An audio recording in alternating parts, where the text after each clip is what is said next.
So you've heard about intuitive eating, and as an online dietitian, you're looking at specializing in intuitive eating, but you're not exactly sure what the pros and cons are. Maybe you're on the fence, or maybe you just want to learn more.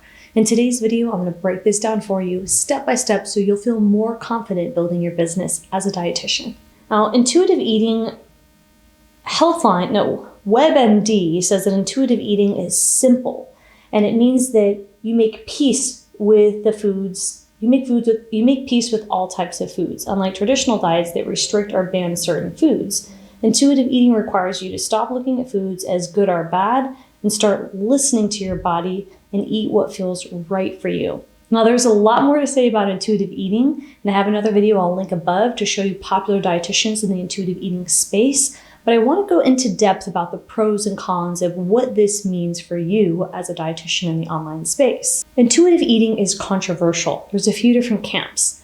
There's one camp that's extreme that believes in only intuitive eating, and they're very extreme about it, and they've got a lot of strong beliefs. There's also a camp that's very opposed to intuitive eating, and they're very much more traditional when it comes to diet practices. And then there's that camp that's in the middle, and they understand some ideologies of intuitive eating and incorporate it, but they don't fully practice it.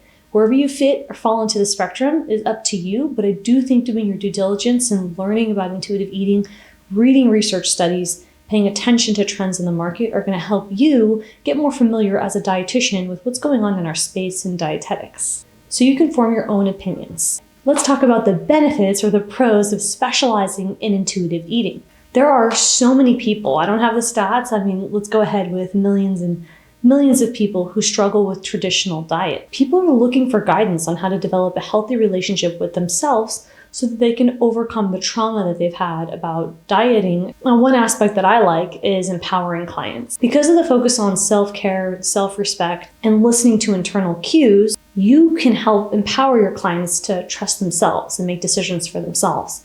Someone who's done an excellent job at that would be Colleen Christensen of No Food Rules. As a Dietitian Boss alumni, she has put in so much work building a phenomenal brand and helping so many people overcome their food fears. So make sure to check her out. She's a very popular dietitian in the IE space, and I'm proud to say she's a Dietitian Boss alumni.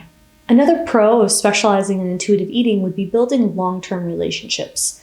Pursuing the path of intuitive eating is a process, and it takes time, and people need a guide to help them through this process. And you can serve as that liaison for your client or clients in a group or individual setting, or even in a membership that you offer, and help them overcoming all of the objections and fears and difficulties that they encounter learning this new skill when it comes to trusting their body and learning the principles of intuitive eating. And that can feel really rewarding as a pro specializing in intuitive eating. Let's talk about the cons, right? Because every specialty in dietetics has pros and cons. So let's focus on specializing in intuitive eating in terms of what are the cons of choosing that path.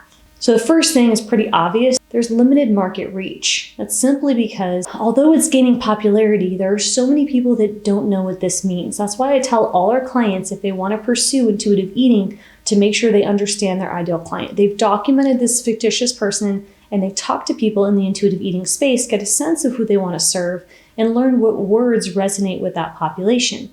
The more you learn about your target market and your demographic and the type of person that you serve, the more you can adjust the language that you speak to them to make sure that you're serving them. Remember, because intuitive eating is new and it's not accepted across the board, not everybody fully understands it. And so it's your prerogative, it's your opportunity to make sure you meet people where they're at and explain intuitive eating in a way that your target market understands. It's going to take a little bit of work. Here at Dietitian Boss, we absolutely help you with that. Complex client needs is another con of specializing in intuitive eating.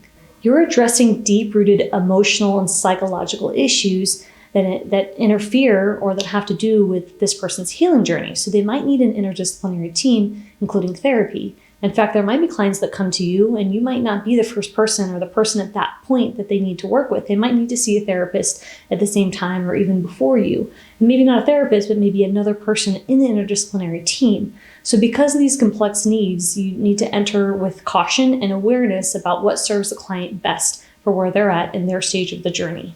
You'll need the skills to be able to navigate these situations, which is why in our program, Dietitian Boss Library, we actually offer you resources and guidance through clinical supervision so that you have a concept and an understanding of how to deal with these difficult situations no matter what patient population you serve.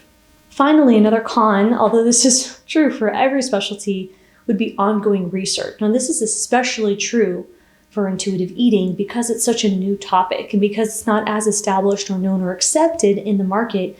You're going to need to constantly keep up with research studies, perceptions of the market, and the happenings in the world of intuitive eating. So that could mean that you are friendly with other practitioners in the intuitive eating space, even outside of dietetics. What I would say is to read research studies, to stay abreast of what's being published, stay abreast of who are the experts and who's popular in this space, which is why I'll link another video above about who are the popular dietitians in this space, so you can get a sense of what's going on in the field, but make sure you don't lose sight of who your target audience is. Because if you know your ideal client and you know what language best serves them and how to position yourself as an expert, then you'll have a better chance of impacting more people. And if you want to create a life of freedom and flexibility and impact more people, you're going to have to learn what your target audience wants and needs. And that will not only require ongoing research, but that will require some strategy when it comes to building your brand and maintaining a brand presence that really serves the audience you intend to serve.